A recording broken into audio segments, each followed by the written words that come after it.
열왕기상 17장, 18장, 19장을 중심으로 기도와 성장 2편에 대해서 말씀드리겠습니다. 언젠간 한번 말씀을 드리려고 했던 내용인데 기회가 되니까 이번에 말씀을 드리고 넘어갈게요. 기도는 참 다양해요. 왜 다양하냐면요. 목표가 있어야죠. 인도하시는 하나님의 은혜가 있어야죠. 그리고 또 하나는 우리 삶이 거기 섞여 있거든요. 그러니까 기도를 배운다, 기도에서 성장한다는 얘기는 엄청나게 많은 얘기들을 잘 정리해야 됩니다. 그리고 한 가지 방향으로, 한 가지 목표를 향해서 그게 안 될 경우는 이상해지는 거예요. 그래서 보통 이제 기도 오랫동안 하는 사람들도 살펴보면은 목표를 보고 가야 되는데 시작해가지고 얼마 안 가서 금방 길을 잃어버려요. 그러니까 이 사람들은 이제 뭘 주장하냐면 자기 경력을 주장하는 거예요. 경험과 경력. 근데 그거는 성경적이지 않습니다. 이게 이제 제대로 정리가 되려면은 성경적으로 봤을 때 기도에 대한 이론이 어느 정도 바탕이 서야 돼요. 성경을 통해서 배워야 되겠죠. 그리고 동시에 그게 생활에서 어느 정도의 훈련이 돼야 됩니다. 그 보조가 맞아야지 돼요. 요 두 개가 또 다 있지만 균형을 갖추지 못할 때 이게 또 문제가 일어나거든요. 그러니까 기도는 미리 좀 절망적인 말씀을 드리면 평생 성실히 해본 다음에 그 다음에 이제 하늘나라 갈 때쯤 돼서 기도가 그런 거구나 이러고 가는 게 옳은 것 같아요. 근데 또 비관적인 것만 아니에요. 왜냐하면 전체를 보다면 그런 스토리지만 순간순간을 본다면 하나님 안에서 기도하는 거라서 그 나름대로 기쁨과 보람이 있거든요. 만족도 있고. 이 두 가지가 이제 이렇게 말하면 여러 가지가 섞이는 건데 이제 전체와 부분이 매일매일 조화를 이루어야 되고 이론과 생활이 조화를 이루어야 되고 하나님과 나와 다른 사람과의 조화가 이루어져야 되고 이게 내 안팎으로 사방으로 관계되어 있는 모든 것들이 하나님 안에서 잘 조화를 이루어나가는 바로만 이해하고 따라가면요. 이 종합예술보다도 더 재미있는 건데 근데 이제 아쉽게도 많은 사람들이 기도를 대부분이 주관적으로 합니다. 흔히들 그렇죠. 기도하면은 기도하냐 안 하냐 먼저 이거 따져요. 오래 하냐 조금 하냐 또 그 다음에 따지는 것이 뭐예요. 응답 많이 받았냐 적게 받았냐 이런데 그거는 뭐 질문이 나올 수는 있는 거지만 우리가 지금 찾아가려고 하는 이 길하고는 좀 거리가 먼 그런 질문들입니다. 그러니까 그런 걸 전체를 감안하셔가지고 오늘 엘리야 얘기를 말씀드리려고 해요. 지난번에는 기도와 성장이라는 주제를 가지고 이론을 조금 말씀드렸다면은 오늘은 실습에 대해서 어떻게 하나님이 훈련하시나 그런 걸 통해 가지고 오늘도 이제 다양한 면들이 보일 텐데 그 중에서 여러분들이 오늘 해당되는 얘기, 앞으로 여러분들에게 필요한 얘기들이 여러분들에게 잘 이해가 되기를 주의 이름으로 축원합니다. 바로 본론으로 들어갈게요. 몇 가지 단계가 나오는데요. 엘리야가 하나님에게 부름을 받았어요. 그래가지고 기도 훈련을 어떻게 받냐면은 아합 왕에게 선전포고를 해요. 당신이 우상숭배에 빠져가지고 이제 비 안 올 거다. 비뿐만 아니라 우로라 했으니까 이슬도 내리지 않을 거다. 이게 뭐가 상상이 되십니까? 엄청난 흉년이 상상이 되거든요. 곡물이 전혀 안 되는 거예요. 비뿐만 아니라 이슬마저도 안 내리니까. 그 선전포고를 해요. 그때 엘리야가 어떻게 했습니까? 잠깐씩만 생각해보고 넘어갈게요. 아마 목숨 걸고 났었을 거예요. 이 사람은 왕이고 이 사람이 나라 전체를 우상숭배로 지금 끌고 가고 있는데 거기다 대놓고 너 때문에 비 안 온다 이제 일어났으니 살려주려고 하겠습니까? 또 한편으로 생각해보면 이래요. 엘리야가 임금한테 이렇게 나가서 용감하게 말할 정도면 얼마나 은혜가 크게 임했을까? 하나님이 얼마나 역사하셨을까? 이런 것도 이제 생각해 볼 수 있겠죠. 우리도 또 한 가지 더 생각해야 돼요. 뭐냐면은 엘리야를 추적을 일단 해볼 거예요. 시작은 이 사람이 하나님의 은혜로 용기 100배 해가지고 열심을 다 해가지고 임금에게 도전장을 냈습니다. 너 회개하지 않으면 나라 망한다 이제. 도전장을 냈는데 그 다음에 곧 바로 장면이 어떻게 이어지고 나니까 하나님이 숨어라 숨어 이렇게 말씀하세요. 숨어라. 그래가지고 저 시내가에 가가지고 임금하고 산 좀 떨어진 데죠. 요단강 그리 시내가에 숨어서 뭐 하고 있냐면 까마귀가 물어다 주는 것을 먹어요. 그것은 좀 양면성이 있어요. 뭐냐면 하나님이 나를 이렇게 보살피시는구나 이런 것도 있고, 또 하나는 이게 뭔가 용감하게 나서서 했는데 왜 여기 숨어가지고 저 까마귀가 물어다 주는 거 내가 먹고 기다리고 참 내 인생이 뭔가 그거 생각하기 나름입니다. 아무튼 그러다가 며칠 안 되니까 그것마저 또 끊쳐요. 이제 시냇물도 마르고. 자, 여기까지 정리를 하고 넘어가죠. 우리 기도 생활하는데요, 기도 훈련을 받는데 이런 과정이 와요. 그리고 한 가지 덧붙여서 말씀드리면, 왜 이게 이 말로 설명하기 어렵냐면요, 내 일생에서 몇 살서부터 몇 살까지, 처음 예수 믿고 1년서부터 몇 년까지 이렇게 딱 나눠주면 좋은데 그렇지가 않아요.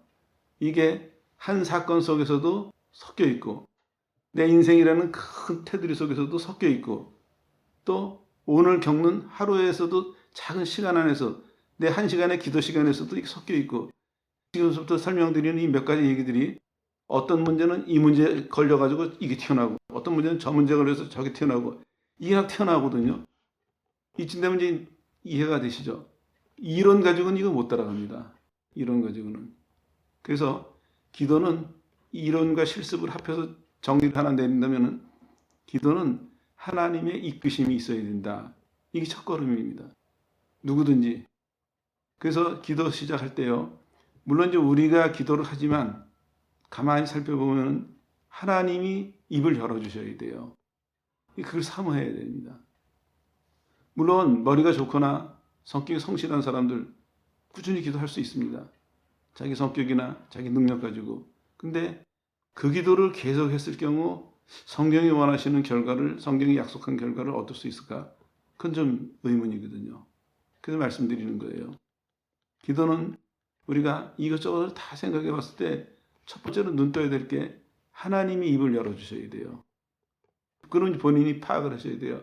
나는 지금 거기 해당이 되나 안 되나. 해당이 안 되는 사람은 하나님에게 입을 열어주도록 기도하셔야 돼요. 하나님이 입을 열어주시는 방법이 여러 가지인데 대표적인 걸 몇 개 소개해드리면, 하나님이 막연하던 하나님이 분명하게 자신을 드러내세요. 그러면 입이 열려요. 입이 열린다고 보통 표현하는데 우리가 실은 내 마음이 열리는 거예요. 하나님에 대한 믿음이 생기니까 내 마음에서 이 기도가 나가는 거죠. 여기 이제 첫 단계예요. 여러분도 안 되면 그렇게 하세요. 어떤 사람은 이제 하나님이 분명히 계시는구나, 이런 경우에 되는 사람이 있고, 어떤 사람은 죄를 회개하면서 되는 경우가 있고, 여러 가지가 있을 수 있지만 아무튼 모습과 결과는 같아야 돼요. 하나님이 열어주시는 순간이 있어요. 그 전까지는 어떤 기도냐? 내 힘으로 하는 기도예요. 이제 그렇게 시작을 해요. 어떤 사람은 시작서부터 하나님이 입을 열어주시는 사람이 있고, 어떤 사람은 내 힘으로 얼마큼 하다가 되는 경우도 있고, 근데 빨리 이거 구분해야 돼요. 그리고 이게 왜 필요하냐면, 그게 구분이 처음부터 시작이 돼서 평생 기도 생활에 이거 구분해야 되거든요. 엘리야처럼 이렇게 충만하게 신앙생활 한다 할지라도 중간에 또 이게 섞일 수가 있습니다. 그러니까 하나님이 처음에 은혜를 주실 때 참 다양하게 역사하시죠. 분명한 걸 알려주시면서 또 동시에 경험하게 하시고, 이게 막 이렇게 섞여서 와요. 그걸 우리가 잘 스스로 정리를 해야 됩니다. 하나님께서 하신 일에 대해서. 성경에 하나님께서 말씀하신 일을 잘 정리해 놨잖아요. 그런 식으로 하나님께서 우리 삶 가운데 사시는 일도 잘 정리를 해야 되는데, 조심해야 될 문제는 나중에 말씀드릴게요. 아무튼 이제 첫 단계 마무리하고 넘어갈게요. 입이 열려야 돼요. 일단은. 그리고 또 이때 조심해야 될 게, 이게 다가 아닙니다. 그건 겨우 시작에 불과하고, 입이 열렸어도 그 하나님이 인도하시는 기도를 따라가다 보면은 내 기도 이제 구분도 해내야 되고, 또 내 기도 내에서도 이루어지는 시간도 구분해야 되고, 또 다음 단계들이 많거든요. 거기다 한 가지 추가할 게 뭐냐면, 입이 열려 하는데 추가할 것은 끝까지 겸손해야 됩니다. 하나님 앞에서. 하나님이 인도하셔서 기도 문이 열렸잖아요. 그러면 하나님 나라 들어갈 때까지 하나님이 인도하시기를 바라고 의지하고 가야 됩니다. 근데 막 길이 갈라지는 거예요, 여기서요. 어떤 사람은 처음에는 기도 나 별로 못한다 이렇게 하다가 갑자기 하나님의 은혜로 입이 열렸어요. 그럼 자신이 생긴단 말이에요. 이 자신이 너무 넘쳐버리면은 이제 그때부터 자기 길 가는 거예요. 하나님은 이쪽으로 인도하시는데 이 사람은 자기 길 가는 거예요. 이 옳다 이거예요. 길 잃어버리는, 다른 길로 빠져나갈 수 있는 길이 얼마나 많은지 모르겠습니다. 이 기도라는 게. 저도 관심이 있어가지고 기도 많이 한 사람들 얘기도 들어봤고 책 읽어봤고 최대한 할 수 있는 대로 해봤어요. 근데 보면은 다 어디쯤 가면 길을 잃어요. 다른 길로 빠져나가요. 그래서 결론을 처음에서도 말씀드린 이유가 하나님이 인도하셔야 되고 겸손해야 됩니다. 이거는 시작서부터 끝까지 유지해야 될 자세입니다. 그래야 제대로 우리가 따라갈 수 있습니다. 그 대신에 또 어떤 사람은 이것만 가지고 1단계는 그거야 이렇게 생각하시면 안 됩니다. 그게 1단계의 목표지만 그러나 하나님이 역사하시고 내가 경험하고 용기가 난 거, 그 다음에 또 숨는 거, 까마귀 통해서 먹여 살림 받는 거, 시냇물이 말라서 옮겨야 되는 거, 이 모든 것이 한순간 한순간이 다 귀중해요. 그거를 겸손하게 하나님의 인도하심을 따라 배우다 보면은 이 사람이 바른 길을 갈 수가 있습니다. 바른 길을 찾는 능력을 점점 키우고 있는 것이죠. 그렇게 안 될 경우는 이제 받았지만 오히려 그걸 가지고 길을 벗어나는 이런 위험성도 동시에 있습니다. 이 영적인 것이요, 참 귀한 반면에 참 위험한 것입니다. 기독교 신앙이 그렇거든요. 하나님이 계시기 때문에 기독교 신앙은 절대적입니다. 절대적이라는 얘기가 우리한테 굉장한 안심을 주기도 하지만 굉장히 위험스러운 얘기예요. 왜냐하면 거기에 포함되지 않으면 아무 쓸모없는 거거든요. 냉정하게 생각해야 돼요. 사람들은 자꾸 이거 혼동을 하는데 아니에요. 하나님의 사랑도 공의도 다 냉정하게 생각해야 됩니다. 근데 우리가 생각하는 그런 냉정한 거랑 또 다르죠. 차츰차츰 말씀드릴게요. 아무튼 이제 이런 과정을 시작합니다. 이 얘기가. 그래가지고 이제 사르바스를 가요. 시돈 지방이죠. 이방 땅이에요. 어떤 한 과부 집에 가가지고 가난한 집인데 그 집에서 마지막 남은 음식을 가지고 대접을 해서 엘리야도 거기서 한 끼 얻어먹고 하나님 축복을 거기 전해서 비 올 때까지 이 집이 먹고 살게 해줘요. 얼마나 고맙겠어요, 이 집에서. 하나님의 사람이 자기 집에 머물면서 늘 기도하고 그래가지고 자기네는 거기서 같이 먹고 살고 또 행복할 만하니까 또 그 집 애가 죽어요. 독자가. 이 아줌마가 하도 속이 썩으니까 그래요. 아니 왜 이런 일이 나한테 벌어집니까? 내가 뭐 어떻게 해달라고 그랬습니까? 이런데 이건 놓치지 말아야 될 단어가 있어요. 이 아줌마가 이렇게 화가 나서 얘기하면서 무슨 얘기를 하냐면 왜 내 죄를 생각하게 하십니까? 요거예요. 죄. 이제 조심해야 될 게 기도하는 사람들이 뭐 믿는 사람 다 마찬가지예요. 우리가 하나님 앞에 죄에서부터 건짐을 받은 거잖아요. 그러면 평생 죄와 싸우고 가야 돼요. 멀리하고. 죄와 죄의 세력으로부터 벗어난 삶을 살려고 해야 되거든요. 늘 부딪혀야 돼요, 이게. 다시 말씀드리면 내가 신앙생활 제대로 하고 있다면은 내 죄랑 나랑 늘 부딪혀야 돼요. 그래서 죄의 유혹이거나 죄의 공격이 들어왔을 때 깨어 있어야 되거든요. 근데 이제 사람이 좀 지내다 보면은 인정이 자꾸 이게 어려운 거예요. 이 집 가가지고 엘리야가 있으면서 얼마나 서로 친해졌겠어요. 그럴 때 무마하고 지나가면 안 됩니다. 친한 거는 친한 거고 죄는 죄입니다. 자기 자신에게도 그래야 돼요. 자기 자신에게도 관대해서도 안 되고 남에게도 관대해서도 안 됩니다. 오죽하면요 제자들끼리도 그랬어요. 베드로가 이방 사람들하고 이렇게 같이 지내다가 유대인들이 내려오니까 쓱 피했어요, 이 자리를. 바울이 시작을 했습니다. 너 왜 피하느냐?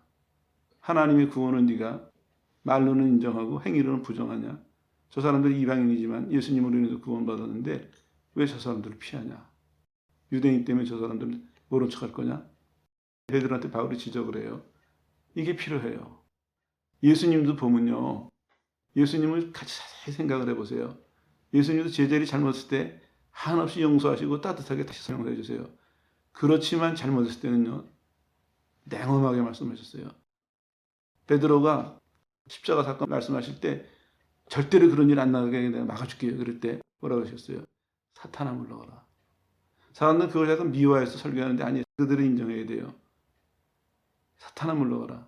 물론 베드로에게 역사하는 사탄의 세력에 대해서 말씀하신 것이지만 예수님은 베드로라고 봐주시지 않으셨습니다. 하나님 앞에 그런 자세가 필요해요. 시간이 갈수록 하나님의 한없는 사랑을 받는단 말이에요. 그러다 보니 해이해져요. 이때 자기를 경계해야 돼요. 시작서부터 경계해야 되겠죠. 이 여자가 지금 죄의 얘기를 하고 있습니다. 그 집에서 이제 아이를 살려주고 또 시간이 지나가서 다음으로 갑니다. 이제 정리하고 넘어가면은 맨 처음에는 하나님이 은혜를 주시니까 하나님이 역사하시니까 열정이 있었는데 그 다음 단계는 동행하는 단계로 제가 이렇게 단계라고 말씀드린 게 학교 다니실 때 1학년, 2학년 이런 얘기는 아니에요. 이게 막 엉켜 있는 거예요. 이해하기 쉽게끔 이론적으로 지금 단계를 나누는 거예요. 그 다음에 이제 동행하는 단계가 왔어요. 용감하게 아합에게 도전장 내고 하나님이 엘리야를 인도해가지고 숨고 까마귀 통해서 먹이시고 그러다가 또 다시 이방 땅으로 보내시고 그 집에서 축복하시고 애가 죽으니까 살려주시고 막 이게 섞여 있는 거예요. 그럴 때 이제 뭐 해야 되냐면 경험만 가지고는 안 돼요. 엘리야가 어디에 지금 집중해야 되냐면 이제부터는 인도하시는 하나님의 손길에 집중해야 돼요. 처음에 하나님이 문을 여신다 그랬죠. 그 문을 여시고 그 다음에는 인도하시는 대로 따라가야 됩니다. 근데 이제 많은 사람들이 여기서 많은 시간을 허비하는 이유가 뭐냐면은 경험이 놀랍잖아요. 여러분 다 아시는 얘기라 간단하게 넘어갔는데 실제로 보세요. 임금한테 용기를 내서 덤비는 것도 쉬운 일이 아니거든요. 근데 또 까마귀가 먹을 걸 물어다 줘요. 까마귀가 한두 번도 아니고 이게 고기 머무는 동안에 한 번도 시간 어기지 않고 얻어먹는 엘리야가 얼마나 신기하고 얼마나 감사했겠습니까?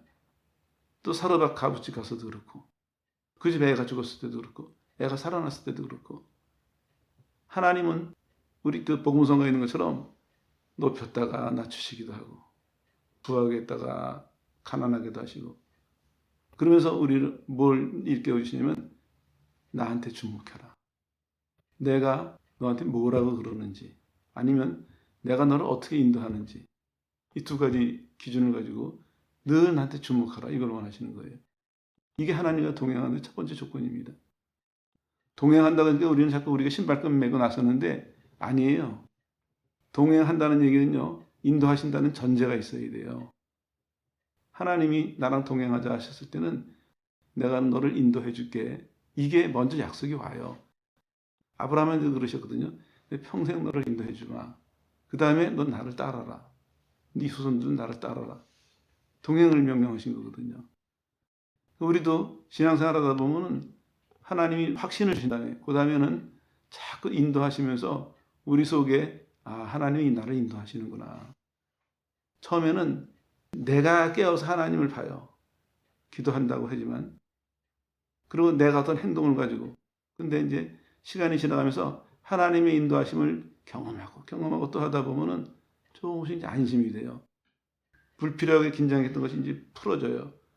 그 편안해지는 거예요. 왜냐? 하나님이 나를 아시는구나. 하나님이 미리 나를 이끄시는구나. 하나님 늘 나랑 같이 계시는구나. 이 하나님하고 동행의 눈을 뜰 때 그걸 이제 억지로가 아니라 살면서 이론으로도 배우고 실제로 경험하면서 본인 마음속에서 하나님은 나랑 함께 계시고 나 인도하시는구나. 이게 충분히 인정이 됐을 때 이 사람이 이제 편안해지기 시작하는 거예요. 편안해지기 시작하면서 싹 어떻게 태도가 바뀌냐면 이제 앞을 봐요. 앞을 보는데 지금까지는 하나님이 계시다는 확신은 있었고 열정은 있었는데 뭐냐면 내가 찾아야 됐어요. 내가 붙들어야 됐고 이러던 사람이 이제는 하나님이 나를 인도하신다는 게 믿어지니까 뭐라 그러시나 어떻게 이끄시나 이제 조금씩 그쪽에 관심이 생기고 훨씬 더 생각이나 태도가 정리가 돼요. 안정되기 시작하는 거죠. 이 과정이 참 중요해요. 하나님이 동행하시는 인도하시는 과정. 하나님 입을 여셔서 기도가 시작됐죠. 그 다음에 하나님이 인도하시면서 동행을 배우는 것입니다. 그때 수많은 일을 경험해요. 근데 중요한 거는 수많은 일이 경험이 아니에요. 하나님을 놓치지 말아야 됩니다. 대표적인 거 말씀드리는데 기도의 문을 여셔야 되고 동행하셔야 되고 이 두 가지요. 대표적인 줄거리입니다. 요거를 벗어나지 않는다면 우리는 조금 더 전진할 수 있는 가능성이 있는 것이죠. 그러는 가운데 이제 아까 좀 말씀드린 것처럼 죄의 문제가 이제 또 새롭게 보여지기 시작하는 거죠. 이걸 다시 반복해서 말씀드린 이유가 이론적으로 본다면은 처음에 죄의 문제가 나왔을 거예요. 그렇죠? 하나님하고 사람이 만났을 때 하나님하고 사람하고 만났다면 일단 제일 먼저는 죄의 문제가 나와야 돼요. 왜냐? 하나님은 의로우셔서 죄를 용납하실 수가 없거든요. 우리나라 옛날에 법이 이랬어요. 임금님이 백성을 만날 때 그냥 백성은 임금님 앞에 못 나가요. 벼슬이 있어야만 나가요. 그 누구든지 임금님 앞에 나갈 일이 생기면은 그 자리에서 제일 맨 꼴찌 벼슬이라도 하나 주고 벼슬을 준 다음에 나가게 돼 있거든요. 그렇게 하면 이해가 좀 되실까요? 하나님 앞에 나올 때 그 사람이 어떠한 형편에 있든지 어떤 사람이 누구든지 모두를 막론하고 죄의 문제가 제일 먼저 해결돼야 돼요. 하나님은 죄인을 용납하실 수가 없어요. 용납하시질 않습니다. 죄의 문제가 나왔을 거거든요, 처음에. 근데 다시 여기 죄의 문제가 나오는 건 뭐냐면 이것도 하나의 교훈이에요. 우리가 회개했어도요, 아무리 소문나게 회개했어도 회개는 평생 하는 것입니다. 근데 경우는 좀 다르죠. 처음에 하는 회개는 죄 용서를 받기, 구원받기 위한 회개였고, 그 다음부터 하는 회개는 이제 예수님 닮아가는 그런 회개지만, 아무튼 죄의 문제는 시작에서부터 천국문에 들어갈 때까지 깨어서 겸손하게 돌이키고, 피하고, 멀리하고, 이걸 늘 지켜줘야 돼요. 그래서 하나님이 우리 앞서가시면서 우리를 가르치시고 인도하시는 거거든요. 지금까지 요만큼만 왔어도 엘리야는 상당히 지금 자부심이 커졌어요. 하나님이 자기를 먹여 살리셨죠. 그렇게 돌보심을 받은 사람이 있어요. 또 죽은 아들도 살려냈죠. 하나님 자기 쓰시는 게 확실하죠.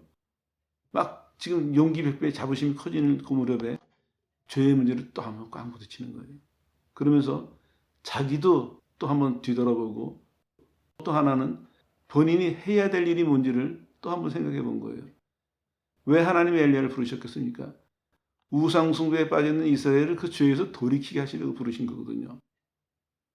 엘리야 축복하시려고, 엘리야 상 주시려고, 엘리야 어떻게 하시려고 능력 주신 게 아니에요. 딱 한 가지 목적이에요. 하나님의 백성을 죄에서 돌이켜서 사는 길로 인도하시려고. 그러려고 주시는 거거든요. 부르심이 그거예요, 목적이. 그러니까 엘리야는 아무리 지금 하나님 축복하시고 잘 돼도 내가 지금 뭐 해야 되는 건지 놓치면 안 돼요. 교회 역사가 보여주는 것이 무엇입니까? 개인도 그렇고 교회도 보면 그래요. 처음에는 죄, 가난, 없는 거 이런 데서 시작을 해요. 근데 좀 생기기 시작하면은 그 다음에 이제 그쪽은 싹 잊어먹고 더 많이, 더 편안하게, 더 빨리 생각이 바뀌는 거예요. 그러면서 교회는 내리막길을 달리기 시작하는 거거든요. 개인도 마찬가지입니다. 끝까지 자기를 잃지 않는 사람. 그 중에 이제 하나가 바로 죄의 문제에 깨어있는 사람. 자기를 잃을 수가 없죠. 죄의 문제에 깨어있는 사람은요, 내가 스스로 해결할 수 있는 문제가 아니니까 하나님은 늘 의지할 수밖에 없어요.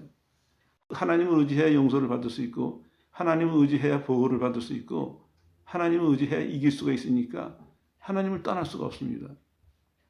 죄가 있다는 것이 우리에게 한편으로는 부담이지만 한편으로는 축복이에요. 깨어있을 수 있거든요. 하나님께서도 심판날까지 허락하시는 거예요. 사탄의 활동을 허락하시는 거예요. 의로운 자들을 의롭게 하시려고. 그리고 죄 짓는 자들을 죄의 길로 그냥 가게 두시려고. 그 활동을 허락하시는 거죠. 죄의 문제 좀 한마디 말씀드리고 넘어가겠네. 죄를 중요하게 생각하는 사람은요, 이게 왜 유익하냐면은 살면서 이제 여러분들이 좋은 일도 만날 수 있고 어려운 일도 만날 수 있거든요. 근데 죄를 조심하고 사는 사람은요, 좋은 일 만났다고 금방 교만해지지 않습니다.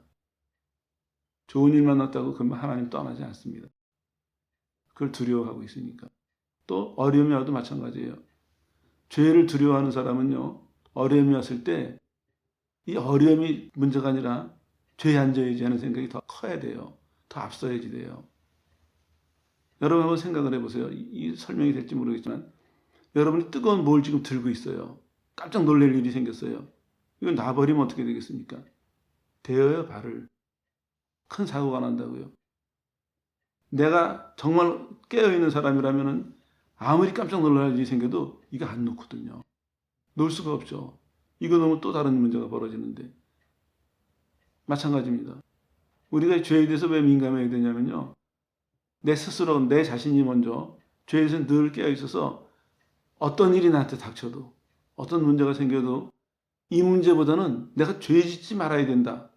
이걸 통해서 죄 짓지 말아야 된다 하는 데 마음이 가 있는 사람은요. 자기의 경건함을 잘 유지해 나갈 수가 있습니다. 성숙할 수가 있어요. 근데 그렇지 못한 사람은요. 죄의 유혹만 오면은 죄의 공격만 오면은 여지없이 실패를 해요. 그리고 가슴 치고 후회하고 이게 이제 벗어나야 돼요. 이제는 이제 그거 고쳐야 됩니다. 그러면 성장 없어요. 그리고 또 이 사람이요 습관이 돼 버립니다. 그 안타까운 게 다 그런 건 아니지만 많은 사람들이 열심히 해요. 근데 죄를 소홀하게 생각하니까 아니면 자기 성격대로 하니까 그러니까 또 넘어져요. 또 와서 가슴을 치고 후회를 해요. 회개하고. 그리고 또 편안해져요. 그럼 또 가요. 그걸 반복을 하고 있어요. 나중에 습관이 되면은 어떨 땐 같이 기도하다 보면 기도원에서 그런 거 느껴요. 기도합시다 그러면 벌써 그러려고 준비를 해요. 마음으로 이렇게. 소리치려고 준비하고 있고 가슴 치면서 회개하려고 눈물을 흘리려고. 그건 진정한 게 아닐 수도 있습니다. 진정하게 회개했다면요. 왜 마음이 열린다는 표현을 썼냐면 여기서부터 나와야 돼요. 내 마음에서 내가 잘못했구나. 마음으로 뉘우친 사람은 돌이킵니다.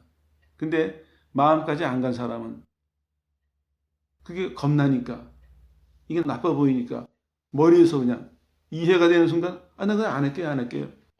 그럼 못 벗어납니다. 또 해요. 그런 사람들은요. 그러나 두려워도 부끄러워도 똑바로 보고 이게 죄구나. 내가 이걸 피해야 되겠구나. 내가 이런 문제가 있구나. 그걸 부끄럽지만 하나님 앞에 두렵지만 똑바로 보고 지나가는 사람은요. 그 다음에 피할 수가 있습니다. 싸울 수도 있고 피할 수가 있습니다. 그래서 하나님께서도 우리를 훈련시키실 때 하나님의 구원도 그렇게 보여주세요. 하나님이 구원하셨다 해도 어떤 사람은 좋은데도 못 받아들여요. 미안해서. 그런 사람도 있어요. 끊임없이 하나님 말씀하세요. 그 마음을 놓도록. 또 마찬가지입니다. 죄의 문제도 하나님이 우리에게 하실 때 끊임없이 보여주십니다. 그래가지고 조금 전에 말씀드린 것처럼 인생을 살면서 어떤 문제를 만나든지 내가 죄를 먼저 생각해서 다른 건 다 손해보고 다른 건 다 피해를 봐도 죄에 끌려가면 안 된다는 생각에 매달려 있는 사람, 그런 사람으로 키우시려고 하나님이 죄의 문제를 끊임없이 우리한테 자극을 주시는 겁니다. 바르게 이해하고 받아들여야 됩니다. 이렇게 말씀드리면 그 너무 부정적이지 아니에요. 그건 우리 문제이기 때문이에요. 하나님 일부러 그러시는 것이 아니라 우리가 그만큼 약하거나 우리가 그만큼 무성의하기 때문에 그렇게 이해할 수밖에 없습니다. 아무튼 죄에 깨어 있어야 됩니다. 그러고 나서니까 하나님이 대결 장소로 보내세요. 이 죄의 문제가 완전히 해결된다는 건 모순이지만 내가 죄를 용서받았고 예수 믿을 때 죄를 벗어나려고 애쓰고 살죠. 그러면 제일 큰 유익이 뭐냐면요. 하나님 앞에서 담대해져요. 하나님 앞에서. 꺼리낌이 없어요. 내가 완전해서 그런 것이 아니에요. 나는 부족하지만 연약하지만 나는 용서받았고 또 그걸 지키려고 나는 사니까 세상 없이 담대한 거예요. 그건 처음의 열정과는 다릅니다. 처음의 열정은 실은 용기와 열정이 있지만 그건 내 거 아니에요. 성령이 내게 역사하신 거고 이 지금쯤 와서는요. 이제는 내가 그 안에 같이 있어요. 물론 성령이 역사하시는 거지만 그 성령의 역사 속에 나도 믿음으로 참여를 하고 있습니다. 그래서 전쟁을 하는 거예요. 갈멜산에서. 얼마나 담대합니까? 백성들이 다 모였어요. 백성들은 아직까지 저쪽 편이에요. 일리야 편 드는 사람 없습니다. 그리고 저쪽에서는 벌써 850명가량 나왔어요. 임금도 저쪽 편이죠. 엘리야는 아무도 없습니다. 근데 거기서 숫자가 중요한 것이 아니라 엘리야의 태도를 보십시오. 하나님, 내가 하나님의 종인 것과 내가 하나님의 명령대로 이 일을 행하는 것을 하나님이 증명하십시오. 자, 누가 컸겠습니까? 골리앗이 누구든지 나랑 싸워보자 나왔을 때 다윗이 뭐라고 나갔어요? 하나님의 이름으로. 하나님의 이름으로. 다윗이 이겼어요. 전쟁은 이쯤 돼야 이제 전쟁의 눈을 뜨게 됩니다. 그 전까지는 우리가 예수 안에서 승리만 하지만 그 의미도 모르고 경험도 없고 그게 가치도 몰라요. 근데 이쯤 되면 이제 하나님 앞에서 하나님이 기도의 문을 여시고 믿음의 문을 여시고 또 훈련해 가시면서 이론으로 배우고 경험하면서 내가 이제 그런 사람으로 이렇게 갖추어져 갈 때 그때쯤 되면 이제 하나님이 싸움에 내보내셔도 그때는 이제 지는 것이 아니라 그 싸움으로 인해서 지혜롭고 더 이제 능력 있는 사람으로 자라나게 되겠죠. 싸움은 피할 수 없습니다. 그건 오긴 오는데 처음부터 실은 와요. 근데 처음에는 하나님 우리가 못 감당하니까 전적으로 하나님 보호하고 계세요. 그래서 결국 우리가 싸워야 상을 받잖아요. 하나님이 한 손을 잡으시고 전쟁을 허락하세요. 그때 그만큼이라도 준비가 돼야 싸우는 것입니다. 그만큼이라도 준비가 안 되면 못 싸우는 것이죠. 빠른 사람은요, 믿기 전서부터 이게 싸움이 이제 눈에 보여요. 믿고 나서부터 계속. 그리고 또 그런 쪽으로만 본다면 신앙은 시작부터 끝까지 싸움이에요. 하나님의 인도하심이 있고 그걸 방해하는 게 있고 근데 이제 잘못되면 흑백 논리가 될까봐 나중에 다시 정리해 드릴게요. 조금 전에 말씀드린 것처럼 엘리야가 승리할 수 있었던 건 딱 하나예요. 말씀대로 순종한 것입니다. 분위기에 흔들리지 않았습니다. 다 저쪽 편인데 자기 이제 여차하면 죽는 거예요. 이 결과가 어떻게 됐습니까? 엘리야가 이기니까 850명이 끌려가서 그냥 몰살을 당했어요. 권세를 누리던 자들이. 그 분위기 이해하셨습니까, 이제? 근데 엘리야는 그런 분위기에 압도당하지 않았습니다. 그리고 과정 전체 내내를 누가 주도합니까, 실은? 엘리야가 주도하고 있습니다. 상상도 못했던 일이죠. 분위기가 그래가지고 속으로 나서지 못하는 사람도 있었고 안 그래야 되는 줄 알면서 끌려가는 사람도 있었고 대부분 그런 상태였어요. 근데 한 사람이 하나님의 사람 하나가 벌떡 일어서서 그 분위기를 지금 반전시키고 있습니다. 사람들이 눌려진 마음을 바꿔놓고 있고 사람들의 무너진 삶을 일으키고 있고 한 사람이 안 쓰러지니까 그 싸움을 이제 하는 것이죠. 근데 그 사람의 무기가 뭐냐면 하나님의 말씀에 하나님의 인도하심에 순종이에요. 더하지도 않고 덜하지도 않고. 이게 참 의미예요. 훈련이 안 된 사람들은요. 싸우라 그러면 혈기가 나오거든요. 세상에서 싸우던 식으로. 우리 싸움은 그래서는 안 됩니다. 참고적으로 말씀드리는데요. 신앙은 시작하면서부터 끝날 때까지 우리가 쓰는 단어는 다 다른 개념이에요. 세상의 단어랑. 우리가 생각하는 그 어떤 이론과 논리는 다 다른 개념이에요. 근데 우리는 자꾸 이거를 비슷하다고 생각을 해요. 아니에요. 하나는 땅의 얘기고 하나는 하늘나라 얘기도 어떻게 같은 얘기겠습니까? 사용하는 단어만 같은 것이지 질은 완전히 다른 얘기거든요. 결과도 다른 얘기예요. 근데 이게 어디서부터 시작해야 되냐? 시작서부터 이게 돼야 되기 때문에 아까 하나님이 입을 여셔야 된다. 그 얘기가 나온 거거든요. 싸웠어요. 여러분들이 아시는 것처럼 하나님 불러 응답하셨습니다. 요거 이제 추가적으로 좀 말씀을 드려야 되는데 사람들이 이제 엘리야 하면 제일 먼저 떠오르는 장면이 이걸 거예요. 갈멜산에서 불의 승리. 그래가지고 능력만 구하는데 능력 이전에요. 이 과정이 따라가야 돼요. 하나님이 인도하시고 엘리야는 마음을 받쳐서 따라가고 그래야 하나님이 그 사람을 전투에 쓰실 수가 있고 그를 통해서 승리를 보실 수가 있는 거거든요. 근데 사람들이 이제 여기를 못 넘어가는 이유가 대부분 이래요. 처음에는 이제 은혜 받고 나서 시련도 이기게 하시고 때로는 사단의 공격도 이기게 하시고 여러 가지 면으로 하나님이 이기게 하시거든요. 승리를 경험하게 하세요. 용기를 주시려고 믿음을 키우시려고. 근데 요때 이제 길을 잃어버리는 사람들은 자기 거인 줄 알아요. 내가 요 정도는 된 사람이구나. 요 정도는 내가 얻었구나. 거기 멈추는 거예요. 그 길을 잃어버려요. 그건 하나님 거예요. 또 따라가고 따라가다 보면 이제 하나님 안에서 내게 허락되는 그게 와요. 그 분량이라고 성경은 표현되어 있죠. 은사나 분량. 그게 확인이 돼도 궁극적인 건 하나님 거지만 그러나 하나님 거면서도 내게 사용할 수 있는 허락이 되는 적어도 그만큼은 돼야 되거든요. 근데 그만큼 되기 전에 사람들은 급하기도 하니까 모르기도 하니까 욕심으로 경쟁으로 여러 가지 마음으로 사람들은 다른 길로 뛰어드는 거예요. 가진 자라고 생각하는 것입니다. 근데 그거는 이제 삶에서 보면 나타나요. 정말 하나님이 쓰시는 사람은요, 지나가는 곳에 죄가 무너져요. 죄가. 이 얘기가 그 과부 혼자 느낀 게 아닙니다. 엘리야의 생애 가운데 가는 곳마다 엘리야를 보는 사람들이 자기 죄를 깨달아요. 아무 말 안 해도. 이게 없다면 하나님의 사람으로서 정말 부끄러운 일입니다. 이게 없다면 내가 그 사람들을 손가락 지적하고 죄를 지적하고 판단하고 심판하고 정죄하고 그게 아니에요. 내 안에 계시는 성령이, 내가 하나님의 사람이라면 내 안에 계시는 성령이 나를 통해서 때로는 말로, 때로는 행동으로, 때로는 아무 말 안 해도 나를 통해서 세상의 죄를 지적하시고 세상의 죄를 책망하시고 세상의 죄를 돌이키시는 이 하나님의 역사가 동반이 돼야 됩니다. 이렇게 설명드리면 도움이 될까요? 우리 기도원 얘기 자주 말씀드리는데, 예전에 전도사 시절에 기도원 학생들 데리고 다니다 보면요, 교회 버스가 이렇게 지나가면은 천사가 큰 칼을 들고 버스랑 같이 이렇게 가요. 버스 위를. 그런 환상을 이제 많은 사람들이 봐요. 그러면 그 옆에는 시체들이, 그 버스가 지나가고 칼을 든 천사가 지나가는 곳에 시체들이 목이 꺾여요. 그런 날 가보면요, 큰 부흥이 일어나요. 많은 사람들이 회개하고. 그 싸움을 하고 가는 거예요. 근데 사람들은 모르죠, 이제.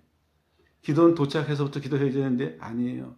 벌써 가자고 마음 먹는 순간서부터 가는 그 길에 이 싸움이 계속되는 거거든요. 그럼 우리는 그 자리에 가서 그 싸움의 결과를 보고 오는 거예요. 하나님이 많은 사람을 죄에서 놓아주시고 사단의 속박에서 놓아주시고 사단에 끌려다니는 것을 건져내시고 그걸 보고 오는 거예요.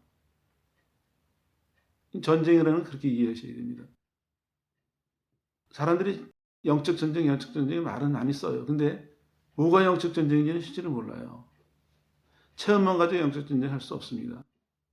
성경적으로 무장해야 되고, 그리고 또 그만한 하나님의 역사가 뒤따라와야 돼요. 그러기 위해서 하나님이 우리에게 엘리야처럼 용기도 주셨다가 기다리기도 하셨다가 높이셨다가 낮추기도 하셨다가 또 칭찬을 듣게 하셨다가 원망을 듣게 하시기도 하고 굶어 죽을 사람들 와서 살려내기도 하시고 그 집에 애가 죽어서 또 곤란하기도 하시고 이런 다양한 그 사람이 해야 될 일, 그걸 기준으로 그 사람에게 다양한 일을 하나님이 이언으로 실습으로 교육을 시키세요. 그러니까 적어도 신앙생활을 얼마큼 하면요, 하나님이 자꾸 뒤를 돌아보게 하세요. 내가 지금 어떻게 걸어왔는가 자꾸 보게 하세요. 그러면서 뭘 배워주시냐면 내가 지금 어디를 향해서 가고 있는가를 어렴풋이 알게 돼요. 그게 조금씩 확실해지는 것입니다. 이 얘기 저기 말씀드리는 이유가 딱 한 가지예요. 여러분들이 이 말 가운데서 여러분들의 모습을 찾아내야 됩니다. 만약에 없다면 구하세요. 우리도 그렇게 배웠습니다. 하나님이 우리에게 왜 들려주시겠습니까? 주려고 들려주시는 거거든요. 알아라, 구해라, 너도 그렇게 살아라, 이러려고 들려주시는 거거든요.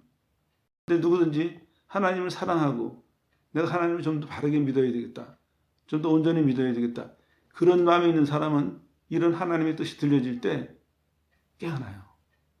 아, 내 저거 구해야 되겠다, 내 저거 필요하구나, 저렇게 돼야지. 깨어납니다. 그걸 위해서 말씀드리는 거예요.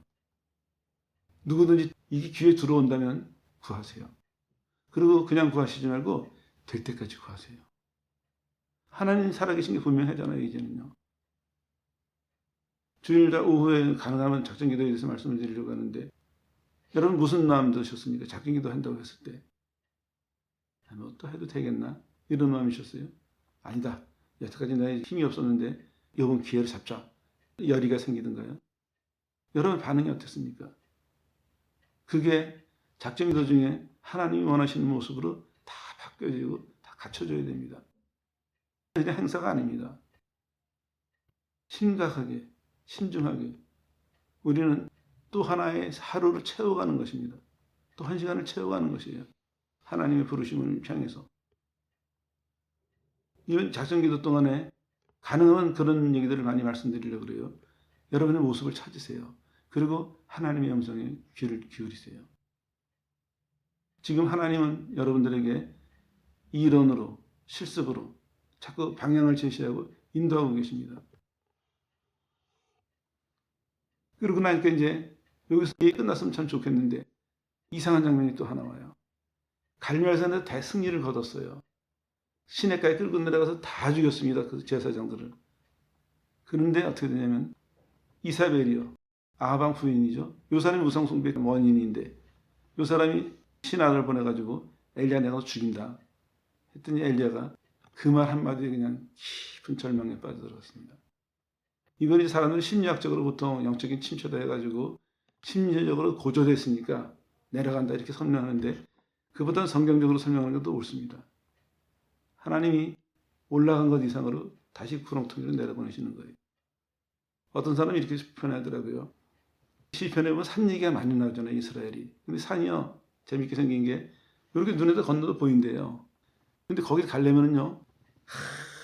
한참을 내려갔다가 올라가야 된대요. 눈에 보이는 데를.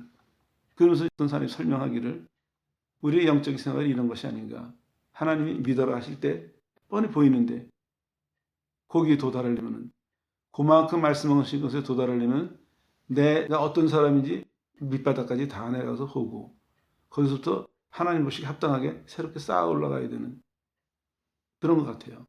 성실하게. 정말 진실하고 성실하게. 엘리야가 여기서 한번 다시 한번 꽝 부딪혀요. 그러니 도망가요. 갈멜산에서의 그 용사는 없어졌습니다. 도망가가지고 광야에 가서 그것도 그냥 광야에 있으면 위험할 것 같으니까 거기서도 더 외진 곳으로 더 들어가가지고 그리고 겨우 한다는 소리가 뭔 줄 아십니까? 하나님 차라리 나 죽이십시오. 그 얘기예요. 차라리 나 죽이십시오. 근데 하나님은 어떻게 했습니까? 사랑을 베푸셔서 먹이시고 쉬게 하시고 힘을 돋구셔서 다시 호렙산으로 데려갔어요. 그러고는 이제 다음 세대를 이어갈 수 있는 다른 나라의 왕도 세우게 하시고 후계자 엘리사도 택하게 하시고 하나님 새로운 일을 또 하시죠. 이게 말씀드리는 이유가 이게 영적인 사람들의 생활이에요. 이게 영적인 사람들의 과정이거든요. 이거를 우리는 미리 두려워할 필요는 없습니다. 근데 또 하나는 미리 뛰어넘을 필요도 없습니다. 절대로 이걸 위험합니다. 하나님 앞에서 영적인 세상은요. 이론으로 철저히 배워야 되고 실습할 때 철저히 실습해서 하나님이 원하시는 만큼의 결과가 나와야 됩니다. 그 중에 많은 일들이 섞여 있어요. 아까 말씀드린 것처럼 하루 1시간 기도 시간에도 천국으로 올라갔다가 참 고난의 골짜기를 헤매다가 그럴 수도 있습니다. 오늘 하루의 삶이 그럴 수도 있고 어떤 한 사건이 그럴 수도 있고 내 인생이 그럴 수도 있고 이게 막 다 섞여 있습니다. 큰 게 있고 거기도 작은 게 있고 길은 없습니다. 딱 하나예요. 하나님 앞에 진실하고 겸손하게 하나하나 오늘 여러분이 있는 곳에서 오늘 당하는 일에 믿음과 겸손함으로 진실함으로 최선을 다하십시오. 이게 전부다는 생각으로 아까 말씀드렸죠. 죄를 중요하게 여기는 사람은요. 어떤 문제가 와도 죄에 앉아야 된다는 걸 붙들고 있으면 그 문제가 크게 안 느껴져요. 주기도문에 예수님이 뭐 강조하셨어요? 끄트머리 죄 강조하셨거든요. 시험에 들게 마시고 다만 악에서 구하시고 강조하셨거든요. 그런 정신으로 살면 됩니다. 마찬가지입니다. 우리가 이 영적인 생활이 이론과 실습이 막 섞여 있고 큰 것과 작은 것이 막 같이 있고 그렇지만 하나도 두려워할 필요는 없습니다. 왜냐? 질서의 하나님이시기 때문에 진심과 겸손하게 이 순간 충실한다면 우리는 하나하나 이해하고 경험하면서 얼마만큼 지난 다음에는 조심스럽게 앞을 전망할 수 있는 그만큼 성장할 수 있다고 성경은 약속하고 축복하고 있습니다. 아무쪼록 이번 작전기도 동안에 여러분들이 그동안에 받은 것 다시 정리하시고 다시 확인하는 그런 시간이 되시길 바라고 또 더 나아가서는 더 나은 미래를 준비하는데 잘 갖춰지는 시간이 되셔서 이번 작전기도가 여러분에게 여러분 신앙생활 전체를 통틀어서 새로운 전환기였다 할 만큼 큰 은혜 받게 되시기를 예수 이름으로 축원합니다.